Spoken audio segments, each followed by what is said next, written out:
A regular meeting of the City Council was held in Council Chambers on Thursday, June 28, 2018 at 7 p.m. for the purpose of transacting any and all business.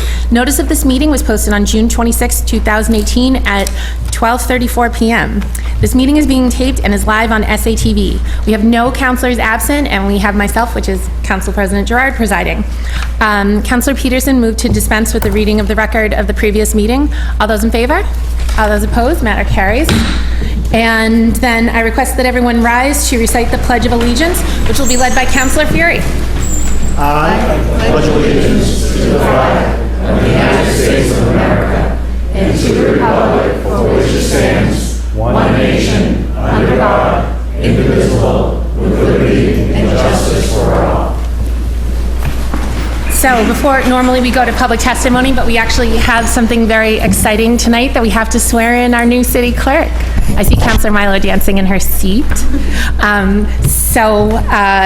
If Eileen, if you'd like to, if we go to the back there, and then we will take the oath and we'll get this done.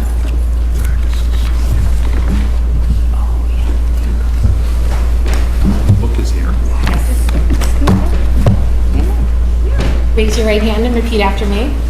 I, Eileen Simons, do solemnly swear do solemnly swear that I will faithfully and impartially that I will faithfully and impartially discharge and perform all the duties incumbent upon me all the duties incumbent upon me as the Salem City Clerk, as the Salem City Clerk, acting to the best of my ability and understanding, acting to the best of my ability and understanding, agreeably with the Constitution and laws agreeably with the Constitution and laws of the Commonwealth of Massachusetts of the Commonwealth of Massachusetts and the Charter and ordinances and the Charter and ordinances of the City of Salem, of the City of Salem, so help me God. so help me God.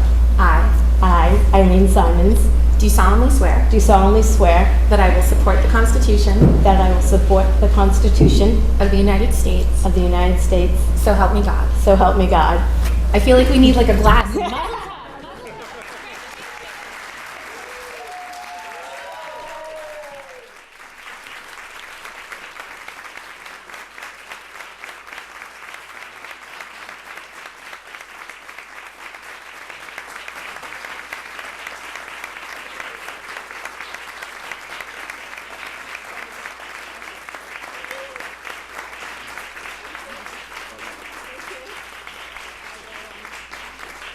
Now, if we could have you sign the book. I know your staff is here. Move for a 2-minute recess. Councilor Milo? Madam Chair, move to suspend the rules. President. Madam President. Madam President, move to suspend the rules so that if Ms. Simons would like to address us before we have our recess. Yes. I see no objection. No. Sign first. Sign it first.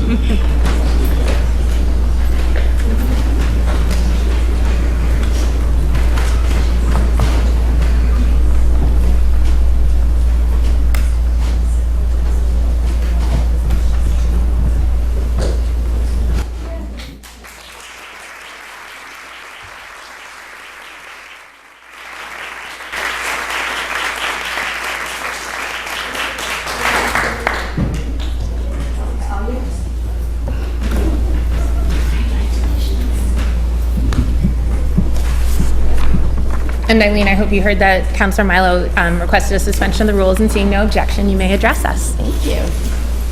A little different than Monday night. I put big fonts so I don't have to put on and off my glasses constantly. Excellent. You can borrow mine. So, welcome. Do you want me to go up there? I don't know. Is it? Where would you like to be? Where are you most Wherever you comfortable? like. Yeah. Madam City Clerk, where are you most comfortable? I'm fine right here. Proceed. All right. I'd like to take this opportunity to first and foremost thank each and every councilor for your vote of confidence by electing me your next city clerk for the City of Salem. Some of you have only known me for a few months, some of you since you were first elected, and some of you were already councilors before I started. And to receive a unanimous vote is an overwhelming feeling that I cannot put into words, so thank you from the bottom of my heart for that. I realize the enormity of stepping up from my current position of Assistant City Clerk to the City Clerk. I promise to do all that I can to perform the duties and responsibilities of this position, as well as all the other past city clerks have done. I have loved this city. It is in my blood and my heart, and I feel that the city clerk's office is the heart of the city and connects the residents to our local government. I can and will bring new ideas and a fresh perspective to this job. I would also like to thank the ad hoc committee, committee chair, council president, Ward 6 councilor, and my councilor, Beth Gerard, Councilor Gerard, Councilor Dominguez, Councilor Fury, Councilor McCarthy, Councilor Toriel, Human Resource Director Lisa Camarada, I saw her somewhere. Board of Registered Chairman Charles Barden, and City Solicitor Elizabeth Renard, for all of their hard work. They have put in many hours and enormous efforts into developing this process and being very thorough, open, and transparent. I believe you found the best 3 candidates to interview as finalists. Although I don't know them personally, I know they were strong contenders, and I'd like to thank them for setting the bar so high and wanting to work in this great city. You all have the good fortune and luxury of having Cheryl A. LaPointe as your city clerk for the past 14 years. She has made this job look easy and has done an incredible job for the city council and for the city of Salem. Her dedication, loyalty, and commitment to the city, and her institutional knowledge, integrity, and hard work have made her a great city clerk that she was. There are many things that Cheryl has done that have gone way above and beyond her job description, and she did them quietly and without fanfare. I know I have big shoes to fill. As you know, Cheryl and I have worked together for 18 years and side by side for the last 14 years. Although she was my boss, I still consider her a friend, and even more so, like a sister. An older sister, of course. How to get that in. Whoa! She's used to that. She's not shocked. Cheryl, we have been through many great times and accomplishments, and also some challenging times, but we've always managed to get through them together as a team. We really do need to write that book of firsts. Yeah. We've laughed together, cried together, and even started to finish each other's sentences. I'm not going to tell Cheryl that she will be greatly missed, because I expect to see her, not only on a personal level, but continue to see her in the office every now and then, hopefully more now than then. Cheryl, seriously, you have earned this achievement, and I am really proud to have been your assistant. I wish you and your family all the best of health, happiness in the days and years to come. For those of you who do not know me as well, I'd like to take a moment to tell you a bit about myself. My maternal and paternal grandparents lived in Salem. My parents were born, raised, lived, and died in Salem, and my sister and I were also born and raised in Salem, making us the 3rd generation, and I am proud to say that my children are the 4th generation living in Salem. I attended the Salem Public Schools, starting from Cogswell to Bates to Pickering Junior High, and then finally Salem High. I attended Ithaca College in Ithaca, New York, and received my Bachelor of Science in Psychology Business with a minor in Sociology.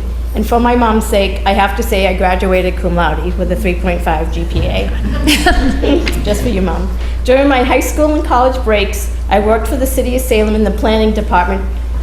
And for 12 years after I graduated, I worked in the private sector in human resources field before I made the decision to work closer to home, and ended up being hired by Deborah Birkinshaw, our beloved city clerk who passed away too soon in September of 2000. I was hired as a senior clerk I was hired in September 2000, Debbie died in 2004, just to be clear. I was hired as a senior clerk in the elections office. I went from senior clerk to assistant registrar, to elections assistant, to assistant city clerk, and now to your city clerk. Although my parents are no longer alive, I know they are happy for me. My mom, and especially my dad, lived and breathed Salem. My dad was very involved in his city, from being a member to the Park and Rec Commission, heading up the Heritage Week Committee for many years, being the head umpire for the Salem Peabody City's Council softball games. My mom and dad were very involved in our temple, Temple Shalom, which is unfortunately no longer in operation, and ran the bingo games there and their interfaith festival Salem held each summer. He even helped a few candidates win some local, state, and federal elections. He was the type of man who loved everyone no matter. I always call him small guy, small in stature, but a big heart. He was proud to be an honorary Polishman, Frenchman, Irishman, whatever man, and wore his green tie every St. Patrick's Day. And he even had the singing priests be the #1 attraction at our Jewish festival. He and my mother believed that no matter what your faith or religion, everyone deserved to be treated with respect and to get along. I learned to love this city because of them and was taught at a very early age to give back to your community.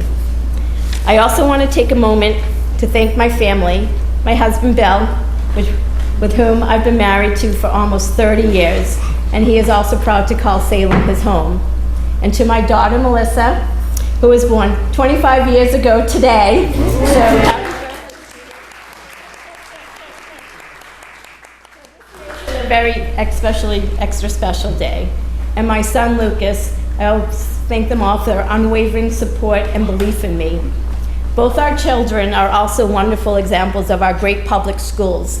Melissa graduated from Salem High as number 12 in her class and received her Bachelor of Science in Business from Quinnipiac University in 2015, and then her MBA from there in 2016. And I'm happy to say she is gainfully employed at a private school as their marketing and admissions associate. Lucas attended Salem School from K through 8 and went to the Essex Technical High School and specialized in information technology.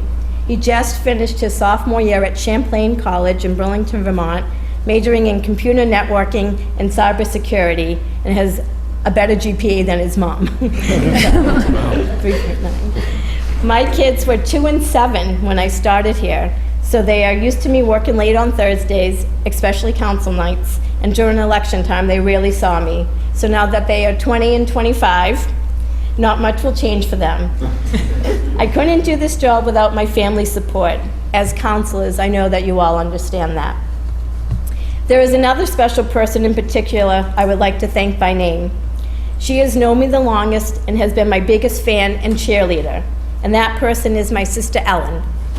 Some of you may know her as Ellen Telkowski and others as Ellen Dubinsky. I just know her as my sister and my friend. She is always there for me in good times and bad and rooting me on.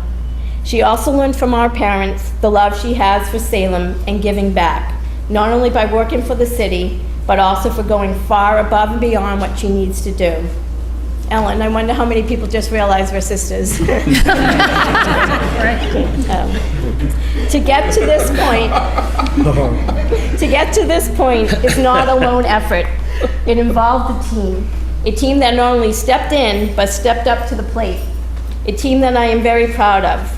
Without the help of Rochelle Sport, Maureen Fisher, Linda Serper, Janet Emmons, and Lily Beth Tejeda, I could not have made it through the day-to-day activities our office deals with. I look forward to continue working with them, with you, all of you, and to make our department even better and more efficient to serve the public. I'd like to thank the mayor, who unfortunately had to leave, my colleagues and co-workers from City Hall, including the police and fire department, and to other city and town clerks for their support. And to my dear friends, Jody and Mike, Kim and Barry and Peter, and my college roommates, Debbie and Elaine, my Salem Y Tutu sisters, and the PBDY Zumba friends, and to my other kids, Joe, Ben, Jaleesa, Juan, Jorge, Javi, and Jim. All these people. I could not have made it this far without your continued encouragement. This is the future of our city and our I gotta meet him. yeah, they're awesome. They're awesome kids. And to everyone else, I wish I could name individually. Many of you are here tonight or watching on TV, wherever that is. And to all the Salem residents and business people for their kind words and well wishes. It's one thing to thank everybody for their confidence in me, but now I must demonstrate to everyone that they were right to have this faith and trust in me by my actions and performances.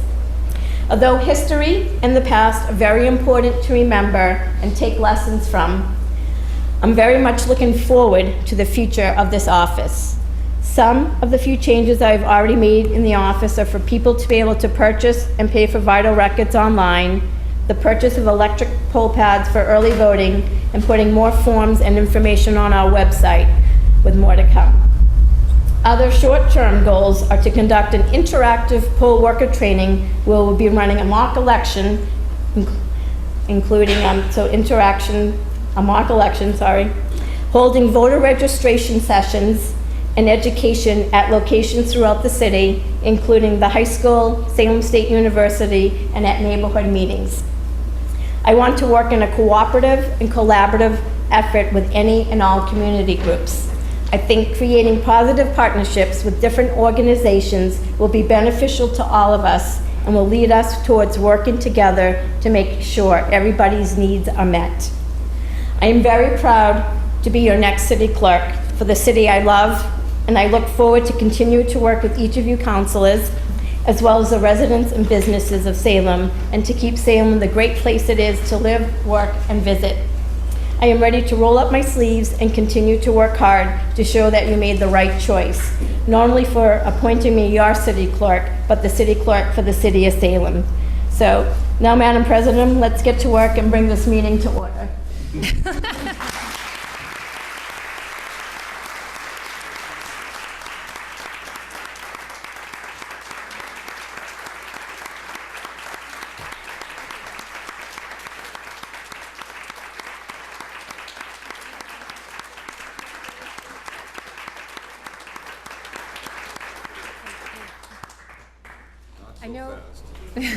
I know Councilor Dibble, you had your hand raised, and Councilor Terrell, you have your hand raised, But if and somebody wants to say anything. then Councilor Fury. So, okay, you're all set. You're all set.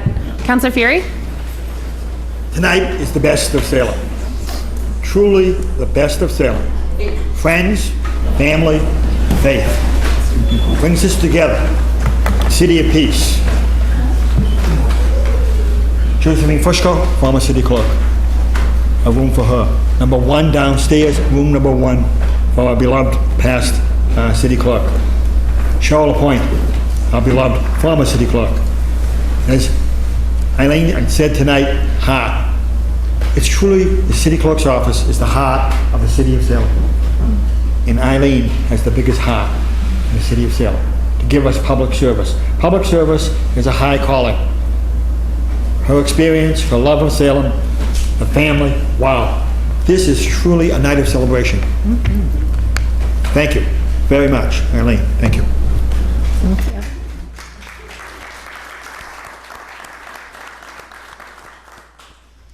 Okay, so Madam City Clerk has asked that we get down to it. No. So, No, sorry. Does anybody else want to speak? Councilor Sargent. Thank you, Madam President. I can't help but say a few words about Okay. dear Eileen. I'm just so very proud of you. You sit there representing every city clerk that ever served in Salem and representing them well. And sit there as a shining example to every person who ever aspires to be city clerk. And I know you're going to carry the ball for them so very well. You know, there are times when you search far and wide. People leave this city, go off to college to find a job, a career, a spouse, go to find themselves all over the country and sometimes around the world. Well, we did that in the search. And many times those people come home and find out everything they ever needed was right here in Salem. Well, in some ways, we searched far and wide for a young lady and came home and we married the girl next door. You know, and that's our dear Eileen. And there was something in this process that caught me with all that goes on in this country, because I've seen people speaking up for Eileen. And most telling of all was a sturdy man from Palestine, Fuzzy Fawaz Abu Shaka, who I've had my debates with, believe me. But he stood at that podium, that man from Palestine, and stuck up for this little Jewish girl from North Salem. And boy, if the world couldn't learn a lesson from that, just as far as people getting along and sticking up for what's right and all that. And the last thing is I can't help but think of how proud your parents are. And they're smiling down upon you, so proud. And her dad, he was the mayor of North Salem, and he was involved in everything, helped everybody quietly. When I went to turn in some metal for a baseball glove, if I was a few cents short, somehow I got that extra quarter to be able to buy that baseball glove, because he took care of his friends, his neighbors, and the people of Salem in a quiet, humble way, just as Eileen will do for us. So thank you so much.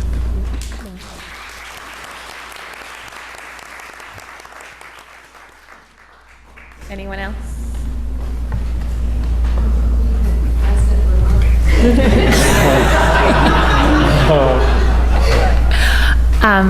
Okay, so, Councilor McCarthy. Can we have just a 1-minute recess so those people that came here to obviously partake in this wonderful ceremony can leave?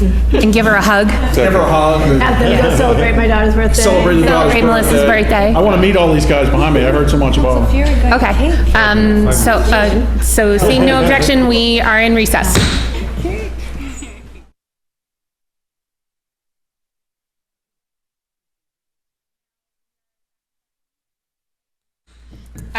So we have public testimony tonight. We have 2 people.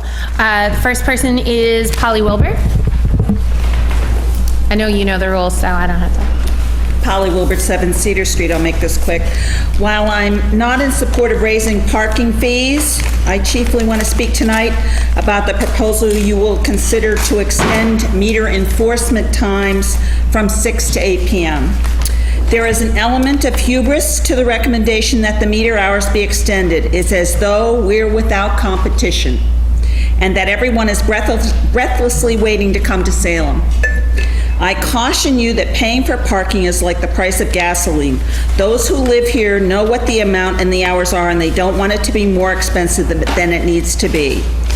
For those restaurants that are not the most popular venues on the block, by extending the meters into the dinner hour, you risk helping to convert them to empty windows. I ask you to think about the restaurants that have failed or may be on the verge of failing here, and at least one that already crossed the bridge. Smokin' Betty's, before that Strega, Cafe Graziani, Nom Cake Ordinary.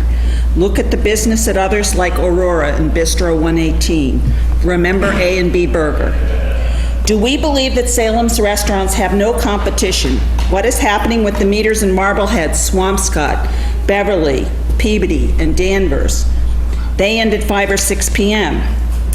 How much do you have to pay to park when you go to the North Shore Mall to eat? The entity that originally killed Salem's downtown businesses. What about the major downtown construction projects at Dodge Street and 65 Washington Street that are about to take place, and the disruption that they will cause in downtown Salem? Additionally, I ask how much money you want to make from the people needing to come downtown to attend city meetings, city council subcommittees, boards and commissions. Are you sure that you wouldn't be putting a penalty in the way of public input at evening meetings, because not only is it hard to park, but now it will also cost money?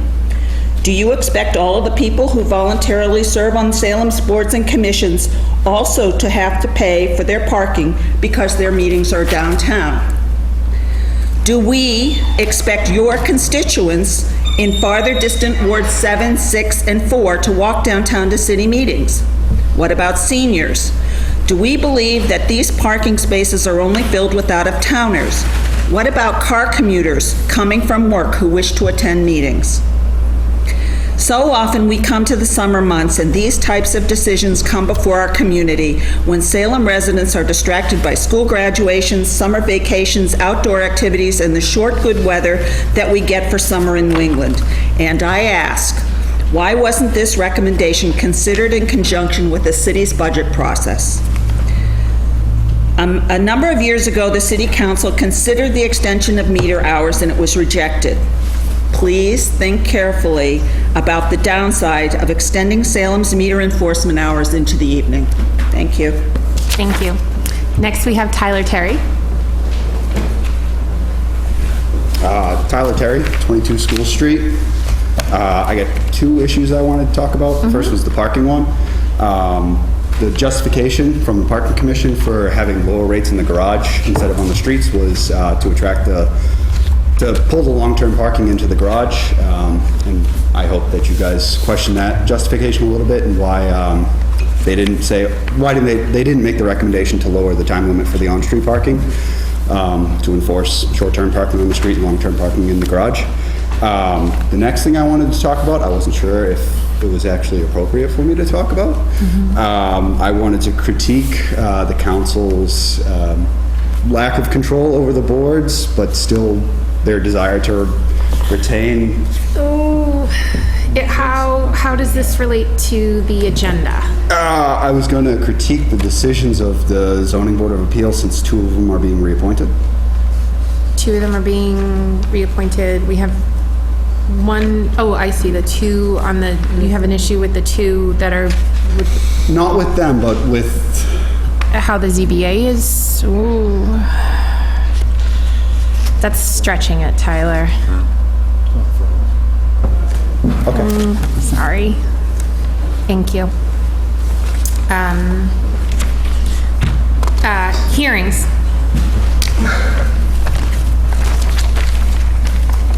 Ordered Comcast to install a conduit and vault for 160 Bridge Street. Hearing held until the next meeting on July 19th, 2018. Further hearings. Ordered Comcast to install a conduit for 15 Front Street. Hearing held until next meeting on July 19th, 2018. Appointments and reappointments. Oh, I'm sorry. Councilor Terrell. Thank you, Madam President. I move that we go out of order to deal with petitions on page 17. Councilor Terrell. Work through all the block parties. Thank you. Councilor Terrell moves that we go out of order on to petitions on page 17. So we'll just start with the first hearing and then go from there. Okay, great. So petitions. We have a petition from Comcast to install an underground conduit to provide service to 267 Highland Ave. Hearing ordered July 19th, 2018. Further petitions. We have a request from John Andrews, owner Creative Collective, to close the lower end of Essex Street from the Peabody Essex Museum to the intersection of Hawthorne Boulevard from vehicular traffic to hold a block party. Street closure from 1:30 p.m. to 10:30 p.m. on Saturday, July 21st, 2018. Councilor Madore. I move for this to be granted. Councilor Madore moves for this to be granted. Under discussion. Yes, thank you.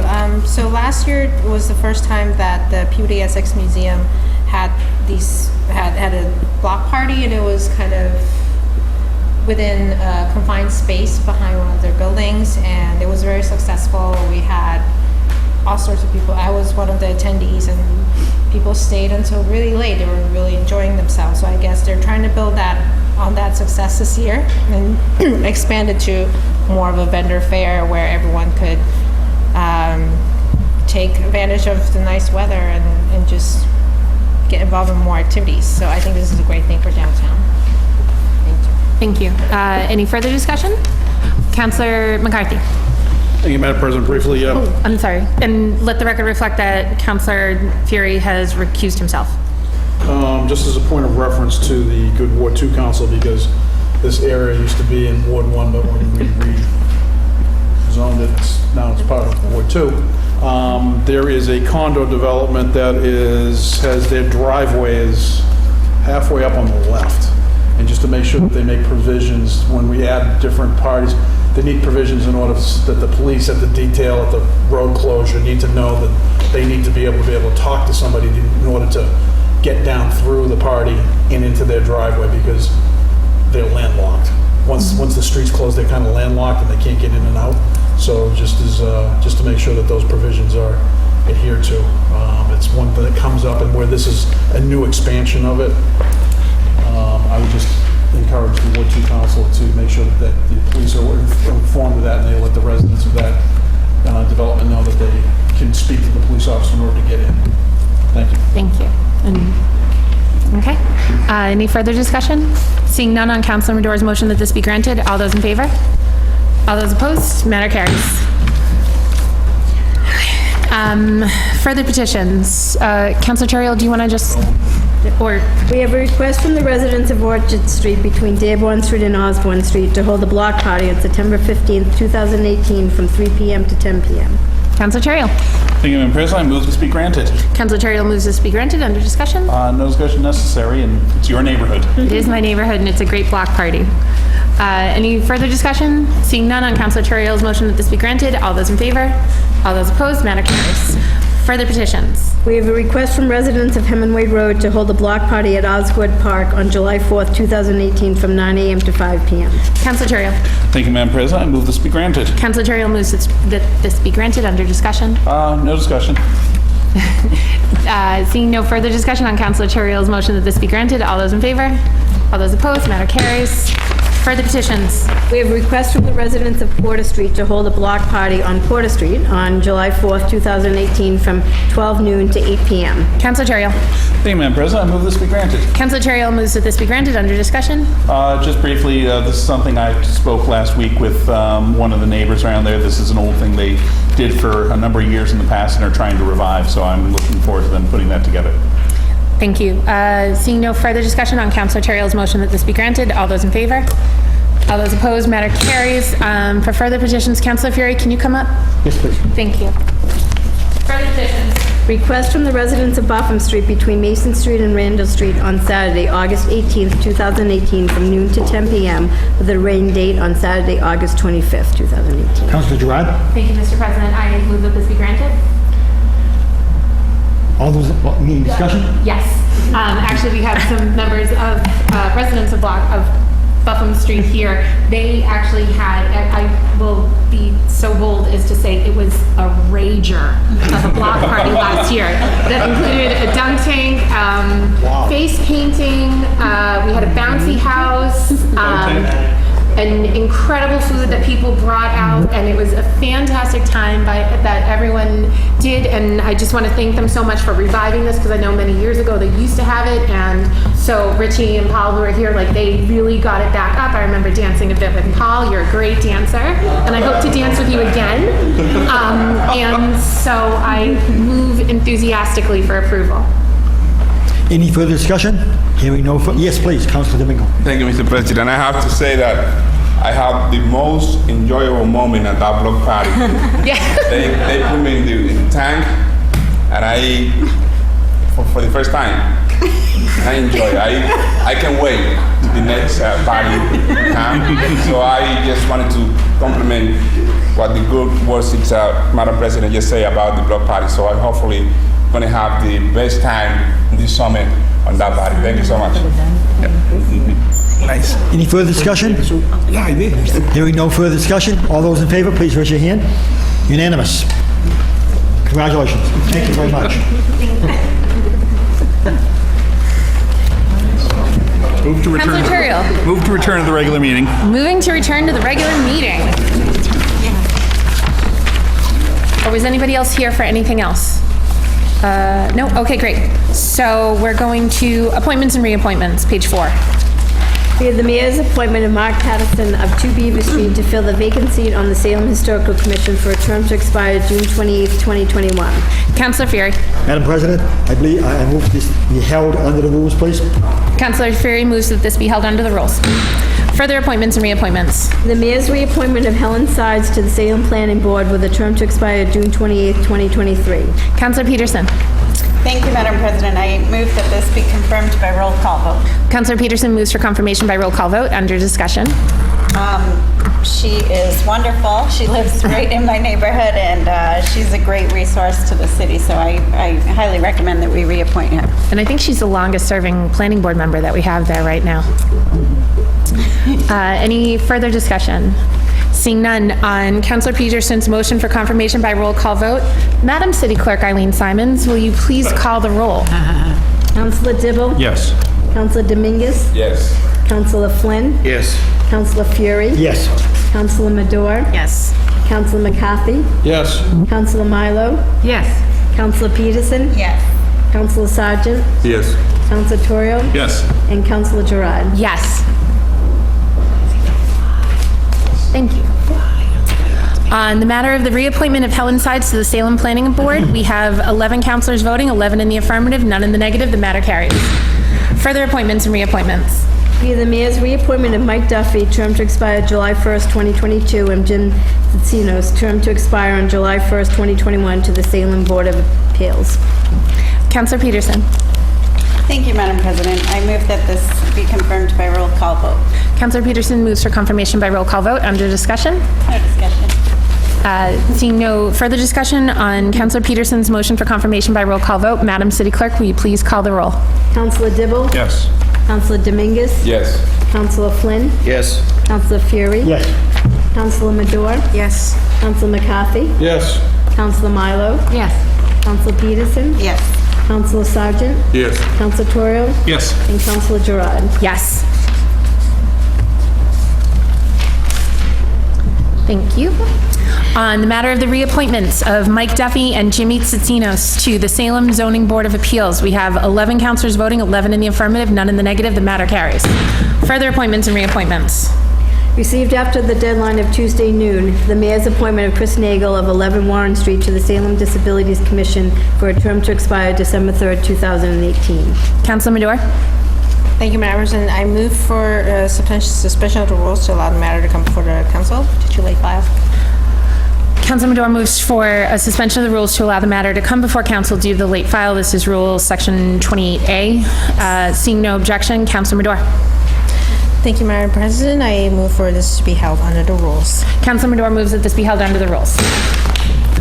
Communications from the mayor.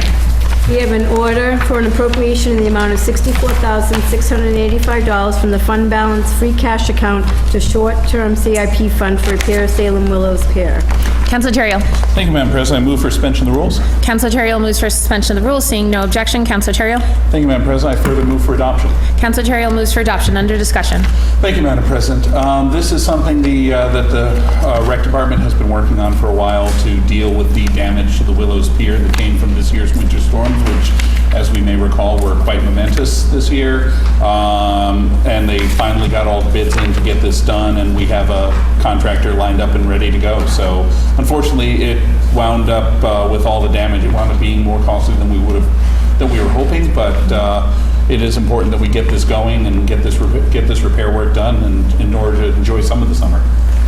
Thank you. Any further discussion? Seeing none on Councilor Terrio's motion for adoption, all those in favor? All those opposed? Matter carries. There we go. Further communications from the mayor. We have an order for appropriation in the amount of $33,000 from fund balance free cash account to the treasurer credit card fee account. Councilor Terrio. Thank you, Madam President. I also move for suspension of the rules. Councilor Terrio moves for suspension of the rules. Seeing no objection. Oh, Councilor. I'd like to have some discussion on this one. Okay. So, Councilor Terrio. Thank you, Madam President. I'll just make a quick point of personal privilege to just say this is not a, we'll have this meeting, but this was something that was fairly important to try and get done before the end of the fiscal year, but apparently it will not be done. So we are taking an increasing number of our parking and garage fees via credit cards now, and we have to pay transaction fees on them. We have these budgeted in next year's budget, but it went over this year on the revenue that we're taking in. So unfortunately, we will not make the end of fiscal year deadline for doing this efficiently.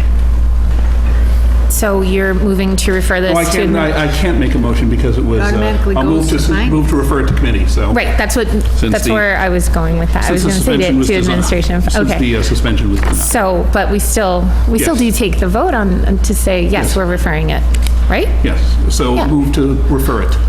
Councilor Terrio moves that we refer this to administration and finance, co-posted or not co-posted? If anybody else cares, we'll co-post it. Councilor Milo? Thank you, Madam President. Just a point of order.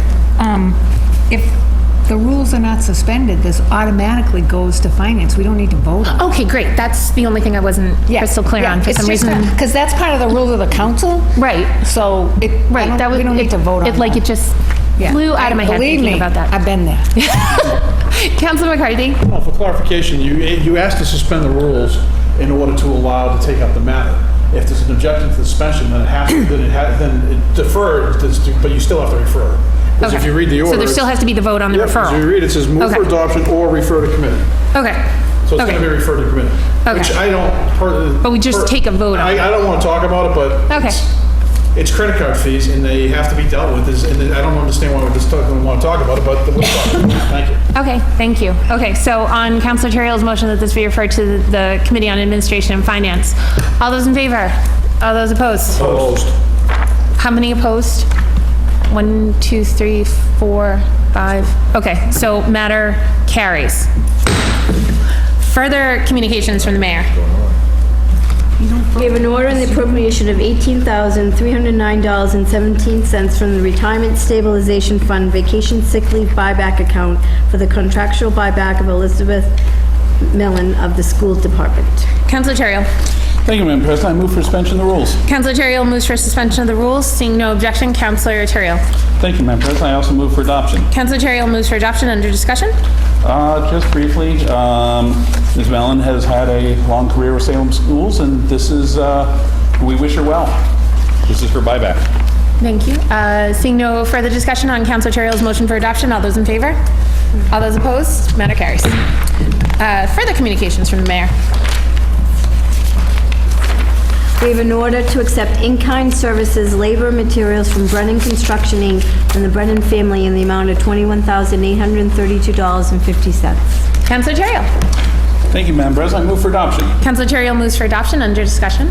Yes, very briefly, Madam President, and there's, I know this is a Ward 4 project, so my colleague may want to speak to it, but they have, the family has offered to put a lot of their resources into the skate park project, and we're really grateful for it. It helps us take the money we've already allocated and make it go farther, and so we're going to be able to do a really nice project, and it, in Ryan's memory.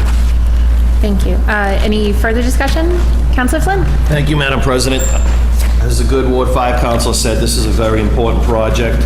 For anyone that doesn't know, the Brennan family, they lost their son back in 1997 in August, and I do work with Rich Brennan, the father, and now their other son, Keith. A great family, and this is a great thing for Salem to have this skate park. It's used so much that it was actually overworn that they have to redo it from so much use. So I really think this is a great thing, and I would love to see this go through so they can help out towards a project for their son. Thank you. Thank you. Councilor Dibble. Thank you, Madam President. I have to echo the words of the Ward 4 council. This is a wonderful family. They give so much. Every time you speak with them, they're just glowing pride in Salem across the board. One of my Eagle Scouts years ago helped coordinate that project. Tim Lunt is his name, a good friend of the young man who passed away. My heart goes out to the entire family. I think that we need to have them in here and recognize them, perhaps present them with the city seal at one of our upcoming meetings. So I'd like for that to be done. Thank you, Madam President. Thank you. Any further discussion? Seeing none on Councilor Terrill's motion for adoption, all those in favor? All those opposed? Matter carries. Further communications from the mayor. We have an order that the daily parking rate in the South Harbor parking garage for July 4th, 2018 be $5. The daily rate commences at 2 a.m. and concludes the following day at 1:59 a.m. Councilor Terrill. Thank you, Madam President. I move for adoption. Councilor Terrill moves for adoption. Under discussion. Thank you, Madam President. Briefly, this is something we do every year. We set it just a daily rate to encourage Salem residents who come down for the festivities to come down, put their car in the garage and just enjoy the day. And it's been very successful in years past, so I encourage us to pass it and do it again. Thank you. Seeing no further discussion on Councilor Terrill's motion for adoption, all those in favor? All those opposed? Matter carries. Further communications from the mayor. We have an ordinance to amend an ordinance relative to Commission on Disabilities, Section 2-927, appointment and term, is amended by replacing the word 7 with the word 9, and as it appears in the first sentence of this section. Councilor McCarthy. Thank you, Madam President. I move for adoption. Councilor McCarthy moves for adoption for first passage. Under discussion. It's just a matter of correcting it to reflect what the commission needs, so I don't have an issue with it. Okay. Thank you. Seeing no further discussion on Councilor McCarthy's motion for adoption for first passage, all those in favor? All those opposed? Matter carries. Further communications from the mayor. We have an order for parking rates for municipal parking garages and lots with the exception of special event rates. Councilor Terrio. Thank you, Madam President. I move this be referred to the Committee on Administration and Finance, co-post with the Committee of the Whole. Councilor Terrio moves for that this be referred to the Committee on Administration and Finance, co-posted with the Committee of the Whole. Under discussion. I think briefly, Madam President, this is, I think, I've gone through all this proposal. It's been worked out. I think it's mostly pretty solid, but I'd like to have a chance to get input on it and see if there's any of these rates that people, in particular that have issues with. I think overall it's a very good package, and it's time to readdress some of these. I know a couple of the rates were changed to very artificially low rates in order to try and encourage it. Most of our downtown parking program has worked very well, but after it's been 7 years now since we put it in place, and it's time to address things. Thank you. Seeing no further discussion on Councilor Terriel's motion to refer this to the Committee on Administration and Finance, co-posted with the Committee of the Whole, all those in favor? All those opposed? Matter carries. Further communications from the Mayor. We have an ordinance amending traffic, Chapter 42, Section 57 and Section 57A, parking time limited, replace 8 a.m. to 6 p.m. with 8 a.m. to 8 o'clock p.m. Councilor McCarthy. Thank you, Madam President. I move that this matter be referred to the Committee on Ordinances, Licenses, and Legal Affairs, co-posted Committee of the Whole. Councilor McCarthy moves that this be referred to the Committee on Ordinances, Licenses, and Legal Affairs, co-posted with the Committee of the Whole. Under discussion. Briefly, this is a discussion we had for those that weren't on the City Council. We redid the parking. It was a contentious issue then, and the argument is going to be that, this is where it varies. The argument is I don't even really want to get into it, because what happens is if someone lives downtown, they come home, and their pass they should be using the garage, but if there's a spot on the street, they use the street because they'll put the 50 cents in and then they park there all night. So there's the argument becomes, do you extend the hours in order to encourage the people coming home to park in the garage where their passes are? Or do you keep it that way so when people come home, they can park on the street, but then they're gonna be there all night, so you don't get the turnover that the downtown restaurants are looking for. But the converse is then the people who want to come downtown, then they have to pay extra. But it's an argument, and I understand it, and we debated it for weeks and months, like 6 or 7 years ago. But that's the basic gist of it, so people understand what the competing ideas are on it, is you have the residents who come home that live downtown that may want to park closer to their building on the street, and so the meter ends at 6, but then the flip of it is, then they're there all night, as opposed to if you extend it to 8, then if they're coming home from work, then they have to park in the garage, which, it's an argument. There's a lot of competing sides on this one, just so people get the gist of where it's coming from. This is going back, it's not my argument, it's the argument that came up 6 years ago when we implemented this, and it's going to be in a revisiting of this argument. So just so people know, we'll bring it into committee, we'll have a discussion about it. Thank you. Councilor Sargent. Just one quick point, please, Madam President. Thank you. Paulie had spoke of trying it, speaking of trying it years ago, but we did actually implement the parking meters until 8 o'clock p.m. some years ago. And then, so even though it was permanent, it turned into a trial period, and then it was overturned because of concern. So we have tried it once before, but it'll go to committee, and it's worth talking about. Thank you. Councilor McCarthy. No, we'll talk about it in committee. It was never tried 6, 7 years ago. It never even came out of the vote. We never extended it to 8. We did. So, the vote, I don't think we ever did. We did. It was part of the parking. Okay, wait, who's... Well, we can figure it out. We'll just take it up in committee. It's referred to committee. Okay, Councilor Terriel. Sorry, this was part of a history thing. If I recall myself, it was passed in the fall of 2011, the year that when I was first elected. And I think when it was initially passed, it was an 8 o'clock period.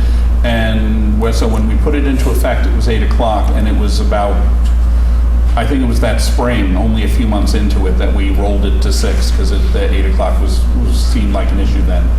That's my memory of it, and then we made a few other little changes. We dropped the rate at the one-part garage. And then we did Sundays too, but I don't... Yeah.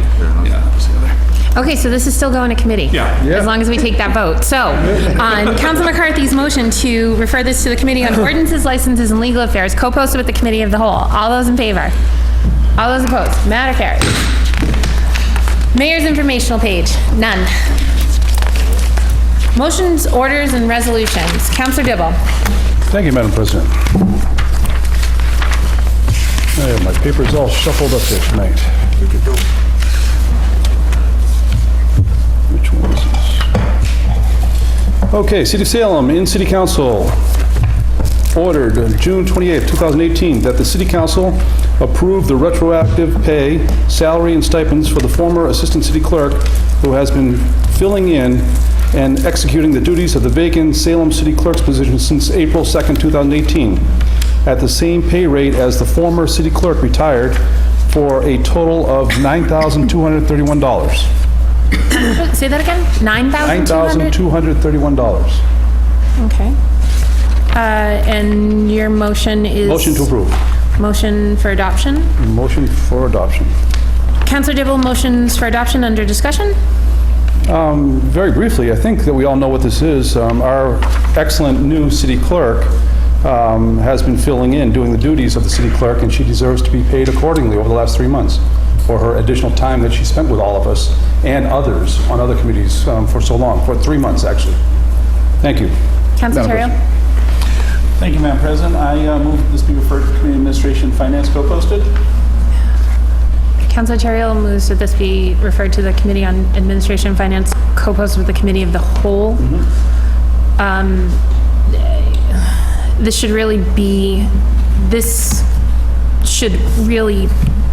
decided before the end of the fiscal year, which it's going to be Happy New Fiscal Year on Sunday. Well, I'll just say the normal city standard for a department head who has gone into an acting department head role is, I've asked this, is a 20% pay bump over their existing pay. So that's the standard that the city follows when an assistant has been moved into the head position pending they're either getting the job or a permanent appointee being put into place. So I have no issue with, and I know that due to some of the issues that happened along with this this year and this whole process, that none of this was done, and the now city clerk didn't get the acting department head salary increase that she should have gotten.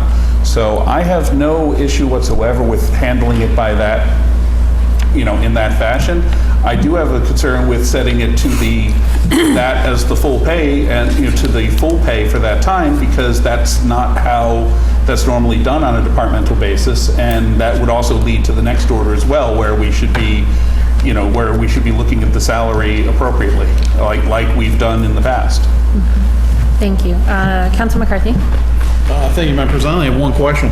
Where did the good Ward 7 councilor come up with this number? I mean, no offense to the Ward 7 councilor. Did he call the Human Resources Department? Did he call HR? Did he call? Finance. How did he come up with the number? Did he just go into his budget book and divide the number right? I'm not really, because there's a lot of different factors that go into a number like that. I'm not inclined to, Eileen is due the money. I shouldn't say that. I should say the city clerk acting, and now our city clerk is due the funds that are coming her way. No offense to the Ward 7 councilor, he is not the payroll. He's not the payroll clerk, nor does he. And so unless he talked to someone in Human Resources who gave him that number, I am in no way inclined to approve a number. I have no idea where it came from, other than him taking out a calculator. And if I'm not mistaken, isn't this in your committee? No, the second one's in mine. Okay. Councilor Dibble? Thank you, Madam President. Just to respond to the good Ward 1 concerns and comments just now, the numbers are quite easy to calculate. I'm a member of the Administration Finance Committee, as you know. I have the budget. I can see the line items. Simply just add them up. She served as acting, if you want to call it acting, although we voted her in, the last 3 months. So it's 1/4 of a year. Divide those totals by a quarter, and boom. It's really simple math. But I will make my motion contingent upon, based on what the Ward 1 councilor's concerns were, to have the matter double-checked and confirmed by the Human Resources Director to be correct. Thank you, Madam President. Okay, okay, hang on. Councilor Flynn and then Councilor McCarthy. Thank you, Madam And then Councilor President. Sargent? I'd just like to say, I think it's a shame that it even came to this point. Whoever was working as the assistant city clerk to step up to be the city clerk, it should have never came to this. That should have been computed the day that she stepped into that role. I agree with the good Ward 7 councilor. If your figures are right on, I think we should pass this right away to get this done. It was wrong that it wasn't done on the day that she stepped into that position. Thank you. Thank you. And then, I'm sorry, I said Councilor Flynn and then Councilor Fury. Did you have your hand up? And then Councilor Sargent? Yes, okay, fine. Okay. Councilor Fury and then Councilor Sargent. Madam President, I strongly concur with Councilor Dibble's motion tonight. I also put a motion in back in March. Nothing was done. Thank you for following up. Let's act on it. As Councilor Flynn says, should have done day one. Thank you. Councilor Sargent. Thank you, Madam President.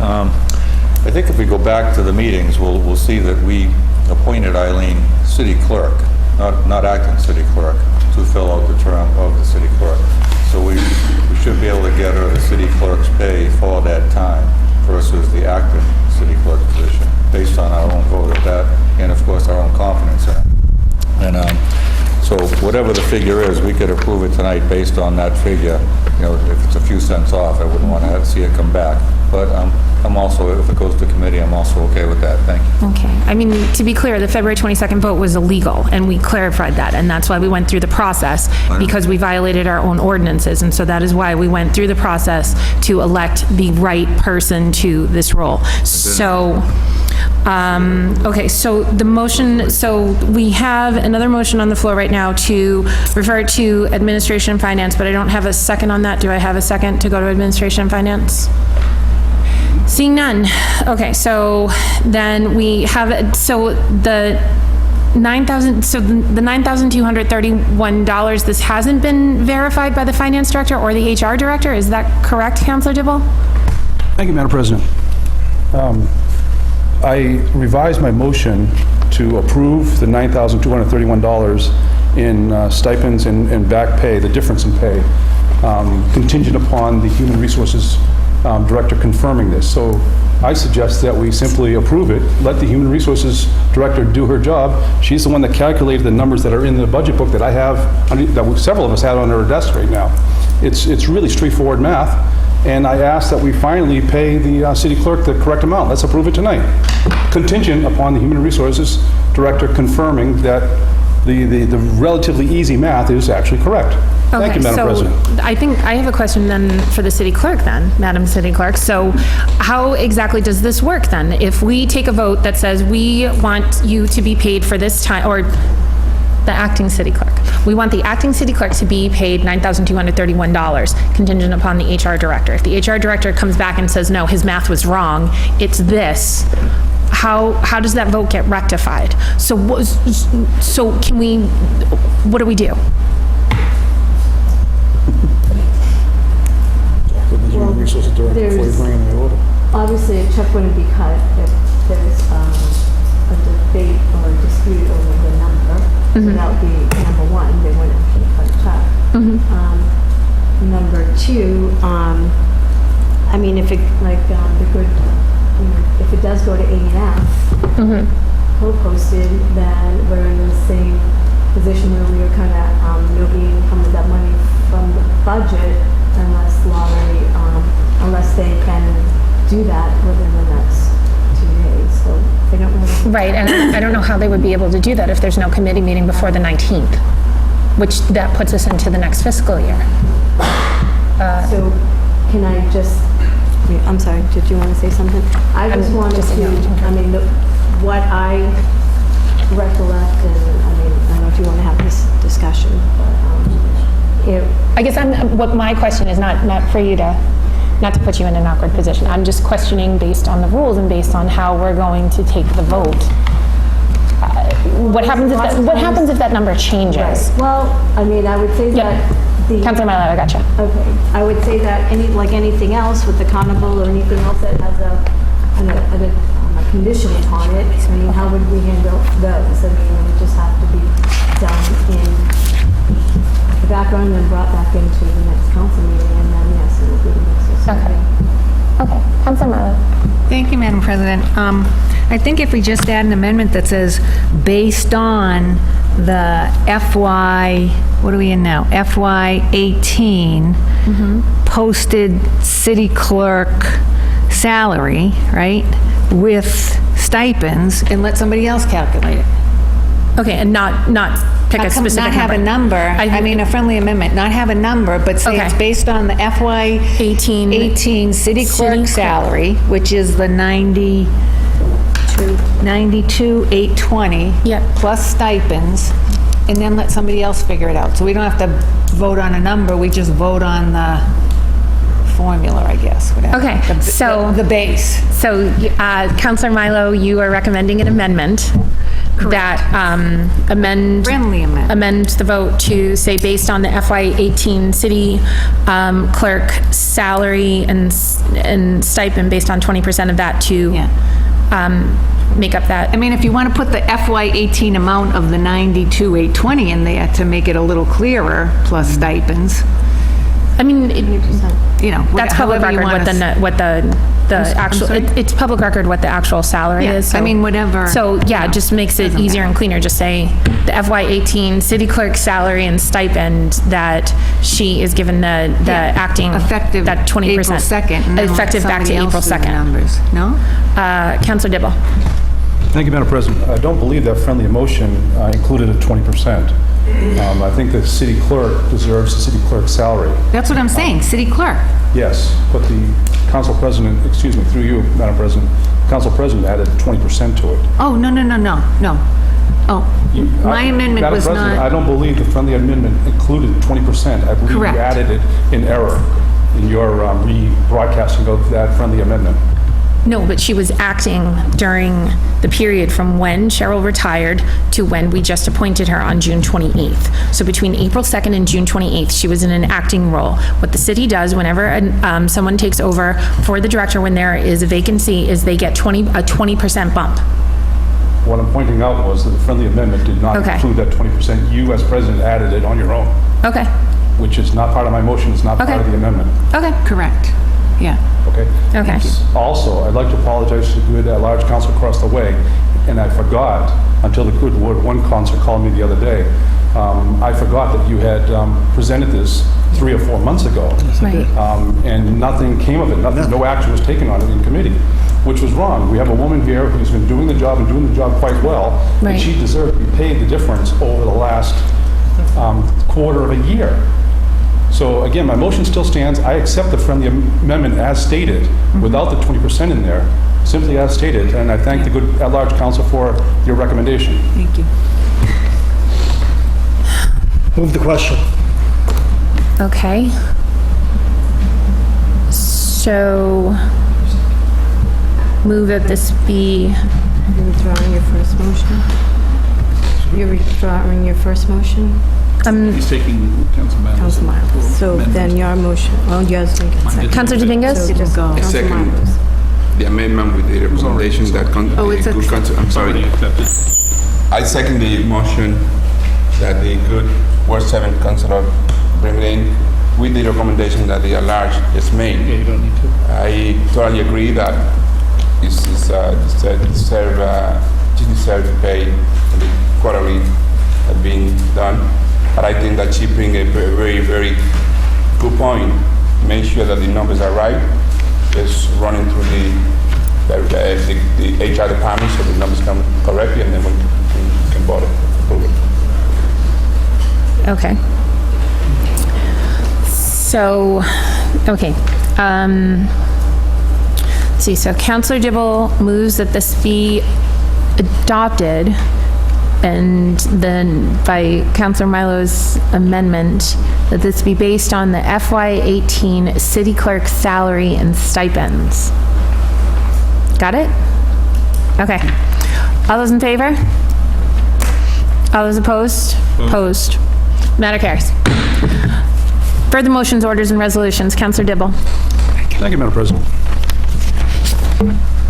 Maybe this one might go easier.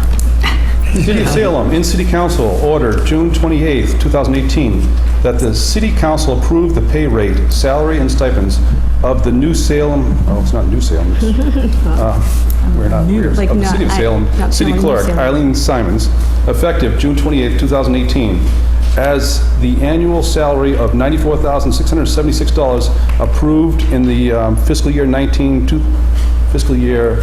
2019 budget, and a total of $6,800 in stipends per Mass General laws. I move for adoption. Counselor Sorry. Dibble moves for adoption under discussion. No, this is pretty straightforward. I think that we're just setting the pay for our new city clerk in accordance with what's already approved in the budget from months ago.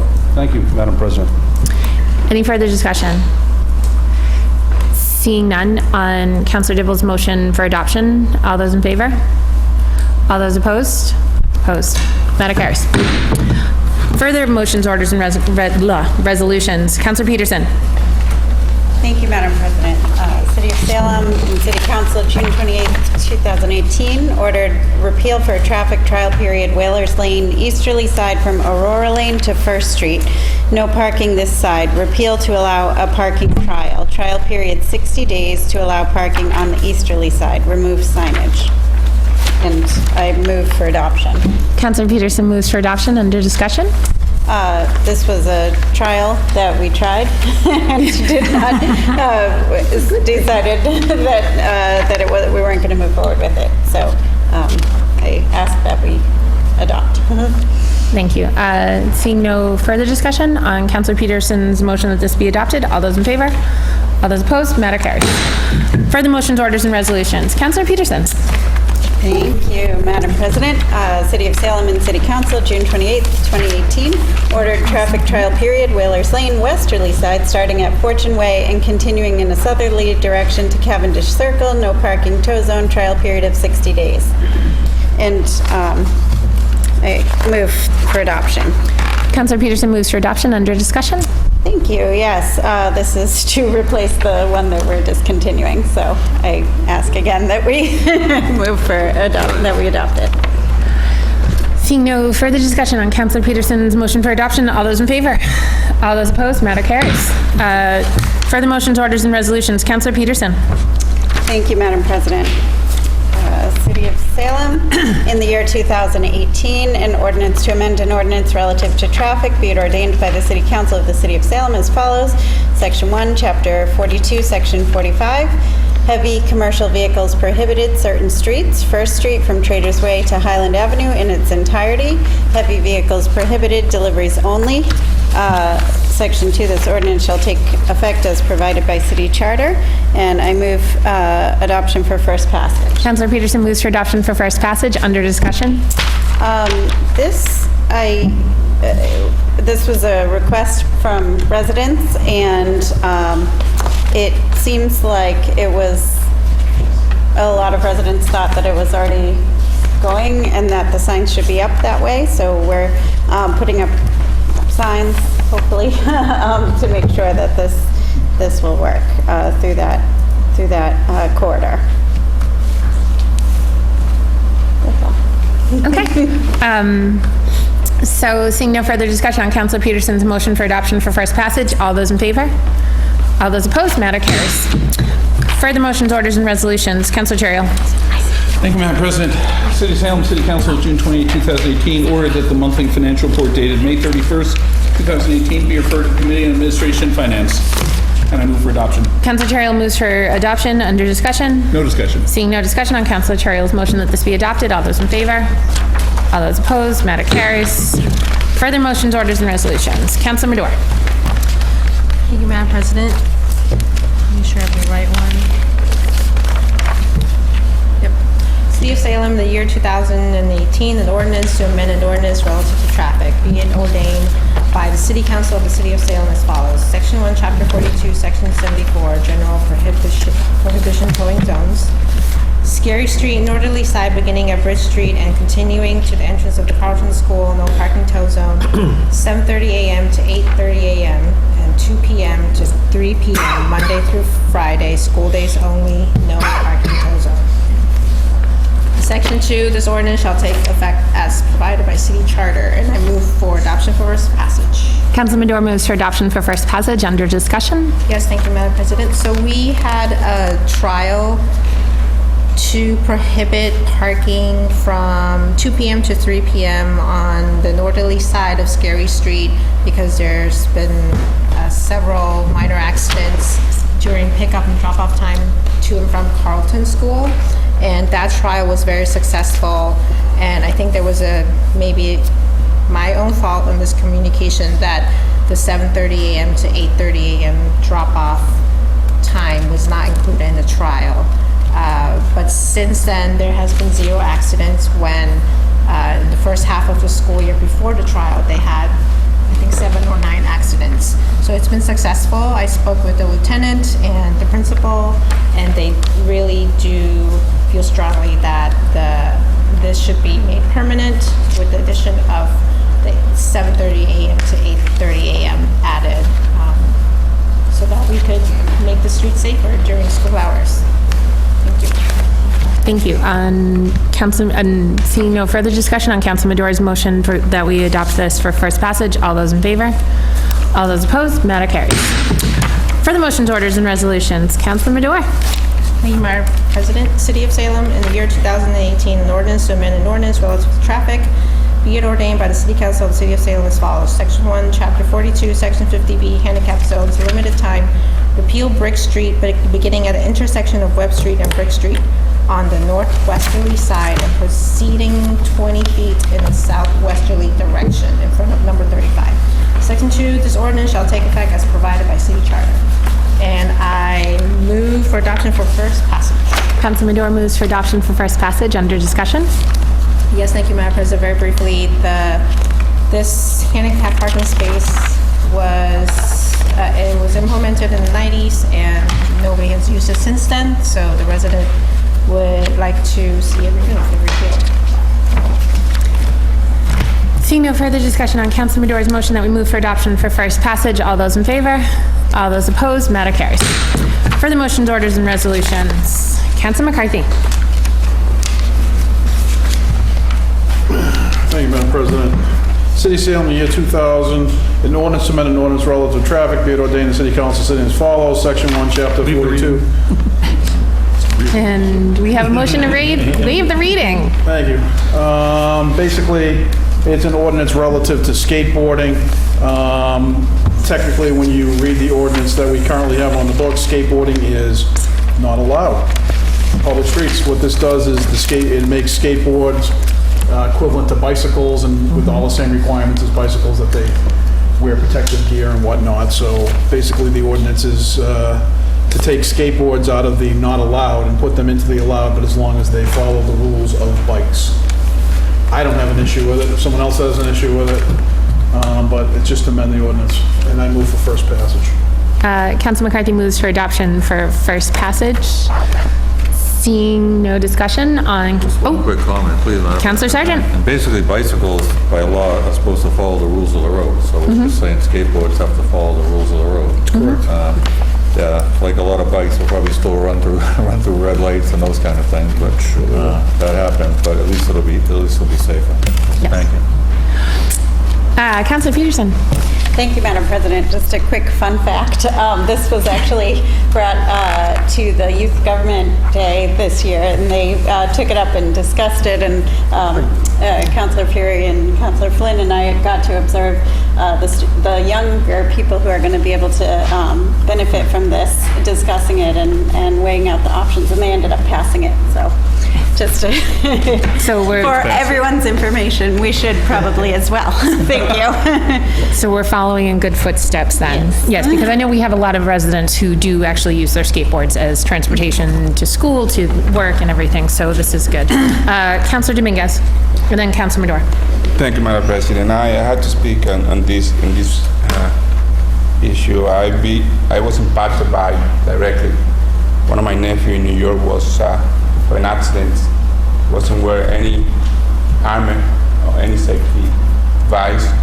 And I think this is great. That will save life. And it also will create an environment where people understand that if they had to be skating or bicycle, they need to have the bike, they need to be well. So I just wanted to say that. Thank you. Thank you. Councilor Medora and then Councilor Milo. Thank you, Madam President. I was at the last Traffic and Parking Commission meeting, but I confess I wasn't paying attention when they discussed this, but now I have a question I wish I had asked. I'm observing an increase in the use of scooters, so skateboards with handles. I wonder if we should clarify the definition of a skateboard to reflect as such, because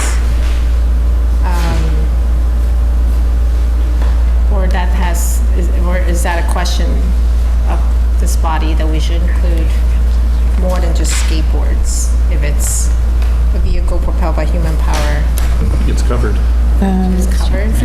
Yeah, this would be On the covered. manually propelled wheel. Think it'd be covered? Okay. Well, just because of the definition of skateboard, and it doesn't specifically say with or without the pole and the handle, so I think one can infer that if you're using the scooter, just as you would use the skateboard. Back to the future. Okay. Hoverboards. Just No, trying to kidding. be sensitive about other types of vehicles.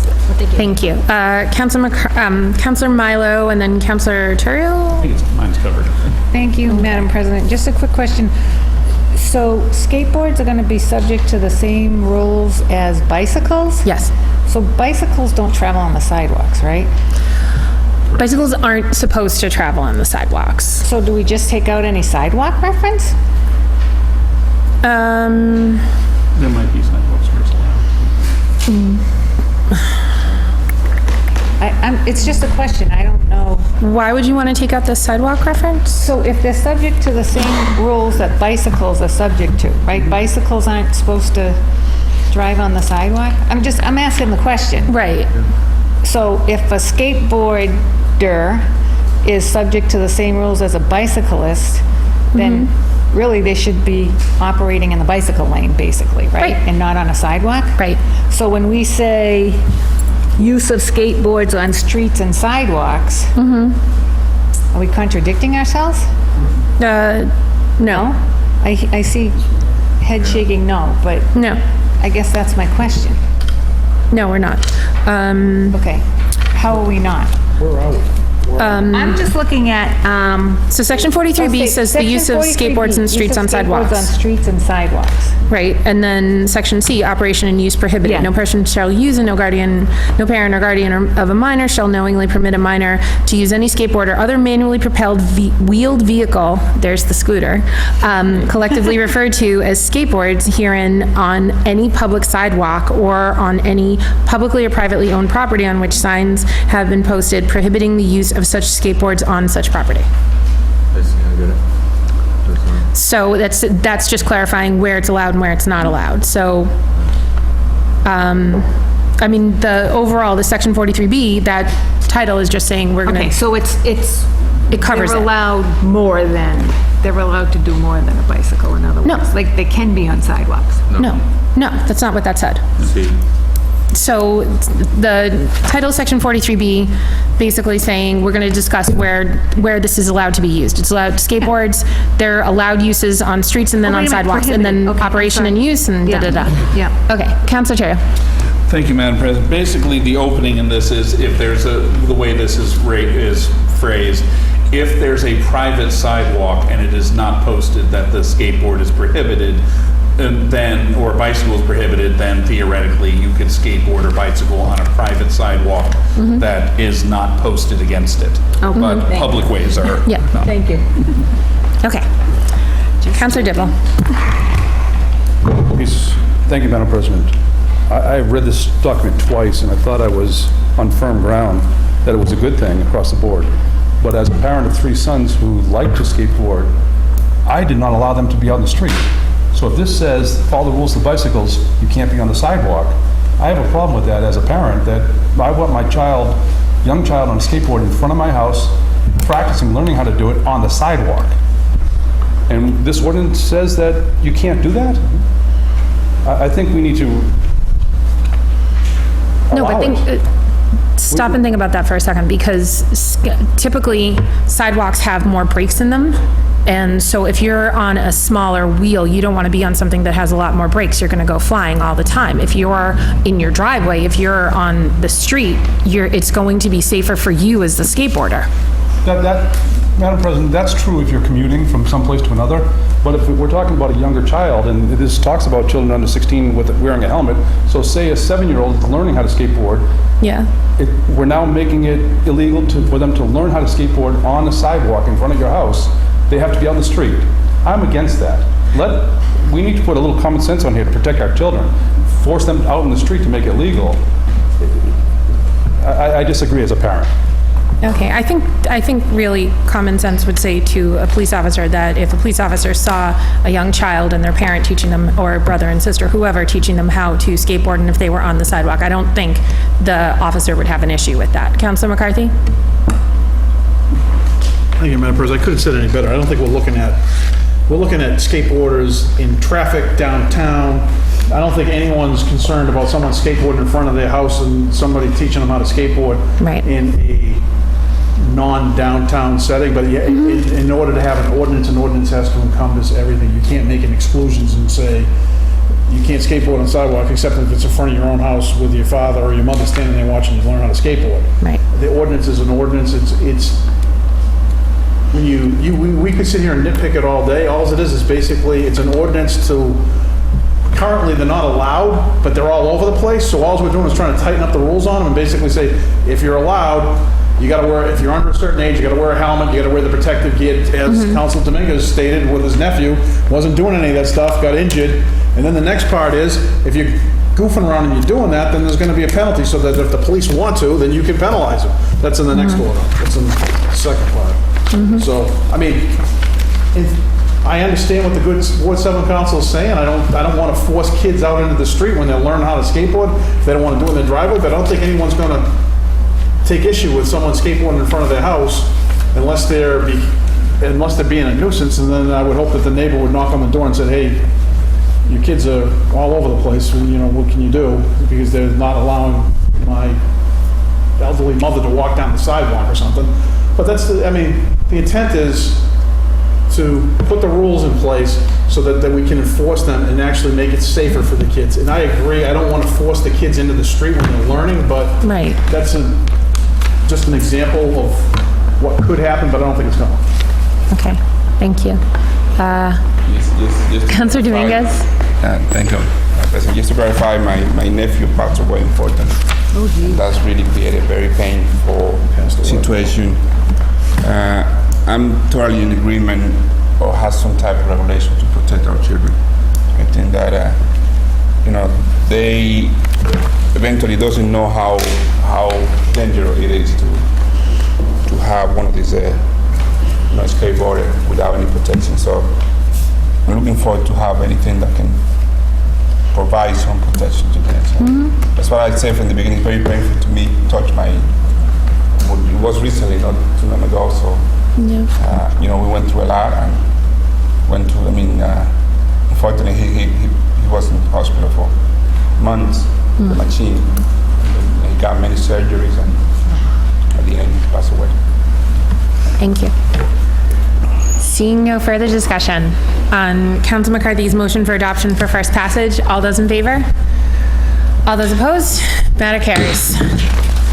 Further motions, orders, and resolutions. Council McCarthy. Thank you, Madam President. City of Salem, in the year 2018, an ordinance amended an ordinance relative to skateboarding be ordained by the City Council of the City of Salem as follows. Section 1, Chapter 24, Section 24-7, skateboarding shall be repealed in its entirety. Section 2, Chapter 1, Section 1-10, non-criminal disposition of ordinance violation is hereby amended by inserting the following within the subsection entirely, Chapter 42, traffic penalty for the use of skateboards on streets and sidewalks. First offense, written warning. Second offense and subsequent offense, $20. Enforcing person is the police department. Moving for adoption for first passage. Move for adoption for first passage. Council McCarthy moves for adoption for first passage under discussion. This is the second end of it. If you're going to put an ordinance on the book to allow them and you're going to put rules in there, then you have to be able to enforce the rules, and it puts the enforcement on the police. And it just basically, we all know, if there's an individual who's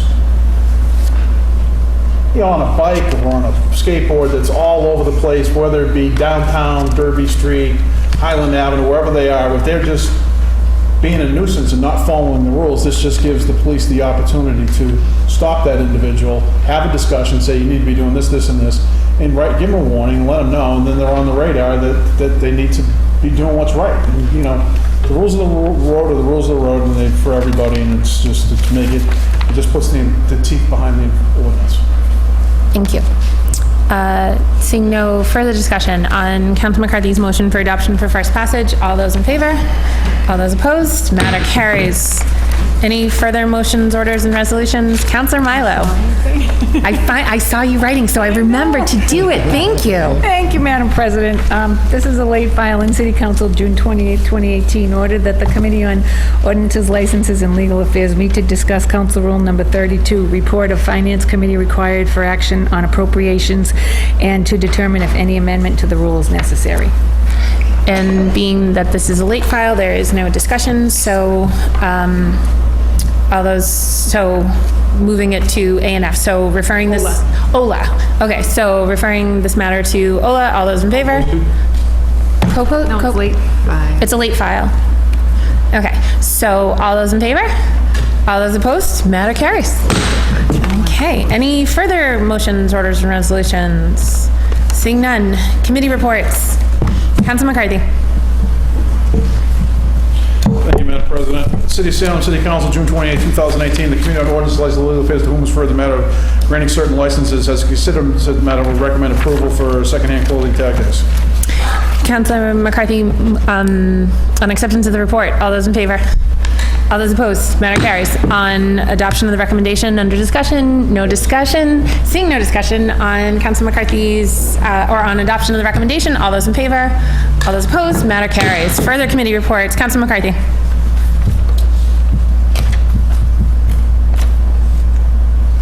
Thank you, Madam President. City of Salem City Council, June 28, 2018. The Committee on Ordinances, Licenses, and Legal Affairs, to whom co-posed with the committee hold, to whom was referred the matter of a fiber optic network installation agreement, has considered said matter and will recommend remain in committee.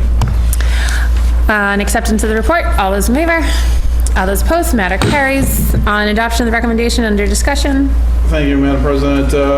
We had a meeting before the council meeting tonight with Sci-Fi. They passed out some of these little pamphlets. Basically, Sci-Fi is a fiber optic network installer and system creator. They want to set up a fiber optic system in the city of Salem at no cost to the city of Salem.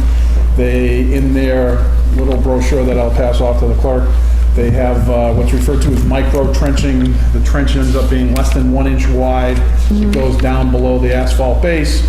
It goes down each street. They have a tandem. The contractor was here saying they do a tandem with a specialized ditch witch, followed by another machine that lays the conduit, followed by the third machine that puts the cable in the conduit, and then it covers over the trench with some sort of sealer or something. They do work all over the country. They seem to know what they're doing, and I know there was a bunch of questions still with regards to some issues in the agreement.